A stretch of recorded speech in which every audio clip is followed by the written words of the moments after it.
Assalamualaikum warahmatullahi wabarakatuh. Kami di sini akan mempresentasikan hasil makalah kami tentang merintis usaha baru dan model pengembangannya. Makalah kami ini disusun oleh Risma Apriliani, Muhammad Lukmanur Hakim, Muhammad Jun Permana, dan Heri. Saya di sini sebagai moderator. Selanjutnya saya akan membacakan latar belakang tentang merintis usaha baru dan model pengembangannya. Indonesia adalah negara dengan penduduk terbesar keempat di dunia, yaitu berjumlah lebih dari 250 juta jiwa dan akan terus bertambah. Selain itu, Indonesia juga merupakan salah satu negara yang memiliki sumber daya alam terkaya dan terlengkap di dunia. Namun, di negara ini pula masih terdapat banyak sekali pengangguran, kemiskinan, dan kesenjangan sosial di dalamnya. Ini dikarenakan ketidakmampuan masyarakat Indonesia untuk memaksimalkan pengelolaan sumber daya alam yang melimpah di Indonesia. Untuk menjadi sebuah negara yang memiliki perekonomian yang stabil, sedikit pengangguran, sedikit perekonomian, seimbang pendapatan negara. Indonesia setidaknya memiliki paling tidak 2% dari jumlah penduduknya merupakan seorang entrepreneur. Namun di Indonesia saat ini jumlah entrepreneurnya tidak lebih dari 0,01% dari jumlah penduduknya. Ini dikarenakan oleh beberapa faktor. Bisa dikarenakan tidak memiliki keterampilan, tidak mengetahui pengetahuan berwirausaha, tidak memiliki modal, tidak mampu mengelola SDA yang ada, dan sebagainya. Karena itu, diperlukan suatu gerakan untuk memberikan sosialisasi tentang cara untuk merintis usaha baru agar para calon usahawan tidak keliru dengan usaha yang diambil dan mereka juga memiliki pengetahuan akan kelebihan dan kekurangan bentuk usaha maupun jenis perusahaan yang akan dia pilih. Hal tersebut yang kemudian menjadikan kami penyusun untuk membuat ringkasan tentang merintis usaha baru.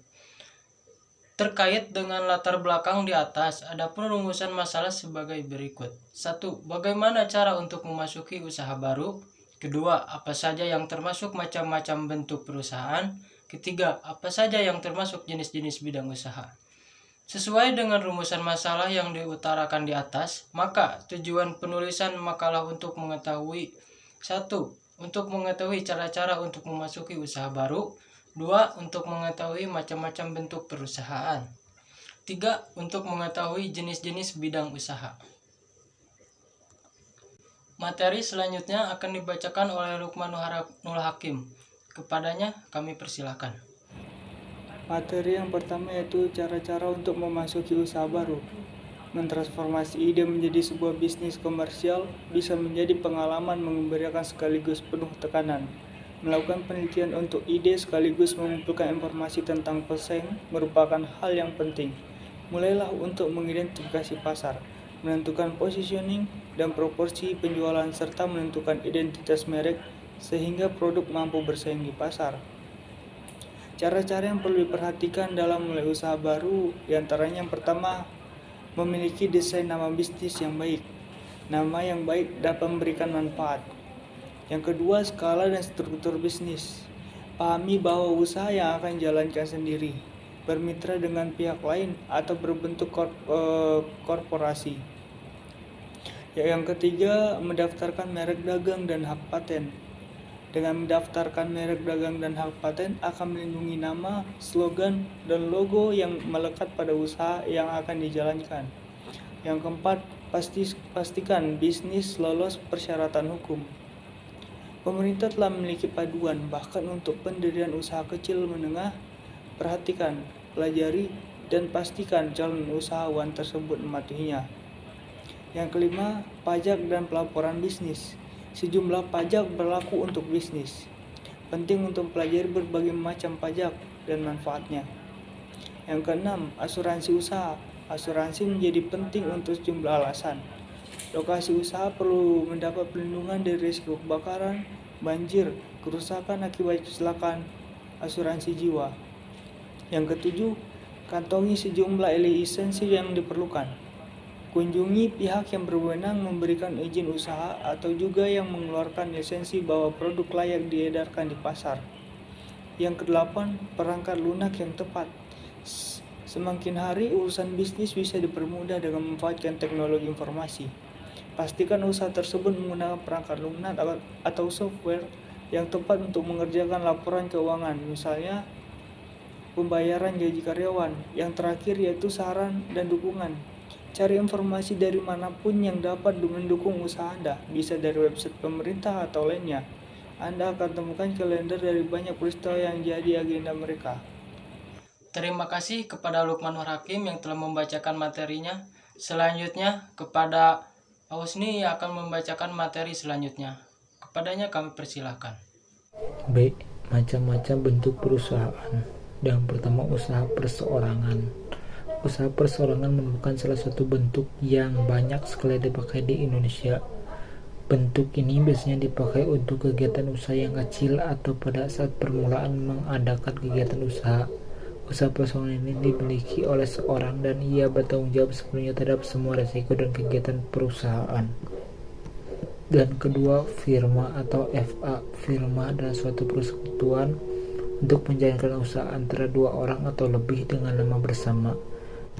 Dan yang ketiga, perseroan komanditer atau CV. Dalam perseroan komanditer yang juga disebut dengan komanditer Vennootschap atau CP, terdapat hal yang berbeda, yakni salah satu atau beberapa anggota bertanggung jawab tidak terbatas dan anggota yang lain bertanggung jawab secara terbatas terhadap utang-utang perusahaan. Dan yang keempat, perseroan terbatas atau VT. Perseroan terbatas juga disebut dengan NV atau Non-Loss Vennootschap, terdiri atas para pemegang saham atau persero atau stockholder yang mempunyai tanggung jawab terbatas terhadap utang-utang perusahaan sebesar modal yang mereka setorkan. Dan yang kelima adalah perseroan terbatas negara atau persero. Bahkan salah satu bentuk perusahaan milik negara yang sebelumnya bernama perusahaan negara atau VN. Umumnya perusahaan ini terjadi dari perusahaan negara yang kemudian diadakan penambahan modal yang ditawarkan kepada pihak swasta. Dan yang keenam adalah perusahaan negara umum atau Perum. Seperti perusahaan lain pada umumnya, Perum bertujuan mencari keuntungan tetapi tidak mengabaikan kesejahteraan masyarakat. Dan yang ketujuh adalah perusahaan negara jawatan atau Perjan. Contoh perusahaan Indonesia adalah perusahaan jawatan kereta api atau PJKA yang mempunyai daerah operasi di Jawa dan Sumatera. Kegiatan yang dilakukan terutama ditunjukkan untuk kesejahteraan umum atau public service dengan memperhatikan segala segi esensinya berada dengan Perum yang semua kekayaannya dipisahkan dari kekayaan negara.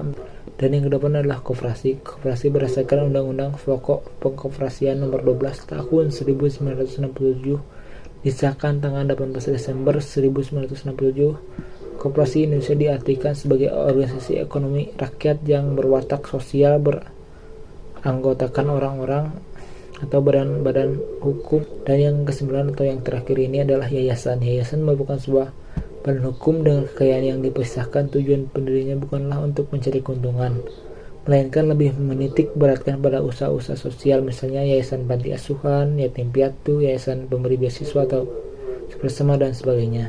Jadi yayasan ini dibentuk sebagai badan hukum yang sesuai untuk berbagai macam kegiatan yang akan dijalankan di luar kondisi persaingan usaha. Mungkin cukup sekian penjelasan dari saya. Terima kasih kepada Husni yang telah membacakan materinya. Materi selanjutnya akan dibacakan oleh Risma Apriliani. Kepadanya kami persilahkan. Yang ketiga, bentuk atau jenis-jenis bidang usaha. 1. Bidang produksi. Bidang produksi merupakan salah satu bidang usaha yang bisa kita lakukan. Bidang produksi itu bisa dilihat dari kegiatan usahanya. Apabila sebuah usaha itu mengelola bahan mentah menjadi bahan jadi, maka itu yang disebut produksi. Termasuk diantaranya pengusaha pengrajin. Mereka adalah termasuk pada bidang usaha produksi. Dalam laporan keuangan untuk bidang ini, biasanya ada pos atau perkiraan persediaan awal dan persediaan akhir, serta memiliki satu kelompok jurnal keuangan yang disebut barang dalam proses. Yang kedua, bidang perdagangan. Sama seperti bidang produksi, bidang perdagangan juga masuk sebagai salah satu bidang usaha yang juga terpisah. Perdagangan dapat dilihat dari kegiatan usaha. dalam memperoleh barang. Bila bidang produksi, barang diperoleh dengan mengelola. Yang ketiga, bidang jasa. Bidang jasa juga termasuk salah satu dari kelompok bidang usaha. Untuk mengetahui jenis bidang ini dapat dilihat dari produk yang mereka jual. Apabila mereka menjual produk non-fisik, maka itu disebut bidang jasa. Contohnya seperti servis televisi atau servis kulkas dan AC. Terima kasih kepada Risma Aprian yang telah membacakan materinya. Selanjutnya, saya akan membacakan hasil kesimpulan dari makalah kami. Untuk memulai usaha, kita harus mengetahui 5W. 1H yaitu apa, mengapa, di mana, siapa, kapan, dan bagaimana usaha kita akan dijalankan. Sehingga kita dapat mengerti dan mempersiapkan apa saja yang diperlukan untuk memulai usaha. Setelah itu, kita dapat melaksanakan tahap-tahap yang akan dijalankan untuk memulai usaha baru. Adapun bentuk-bentuk perusahaan yang dapat dipilih untuk memulai usaha yaitu usaha perseorangan, firma, perseroan, komanditer, CV, perseroan terbatas, perseroan terbatas negara, perusahaan negara umum, perusahaan negara jawatan, koperasi, dan yayasan. Dengan mengetahui bentuk-bentuk perusahaan tersebut, kita dapat memilih salah satu bentuk perusahaan tersebut dengan memperhatikan kelebihan dan kekurangan dari setiap bentuk perusahaan. Perhatikan kelebihan dan kekurangan dari setiap bentuk perusahaan tersebut dan dengan memperhatikan tingkat biaya yang diperlukan. Dengan begitu diharapkan calon usahawan dengan mudah memulai usaha yang tepat untuk calon usahawan tersebut, sehingga diharapkan muncul usahawan-usahawan baru yang akan menjadi tonggak perekonomian dengan memajukan dan meningkatkan pendapatan Indonesia. Sekian hasil dari presentasi makalah kami. Maaf bila ada banyak kesalahan.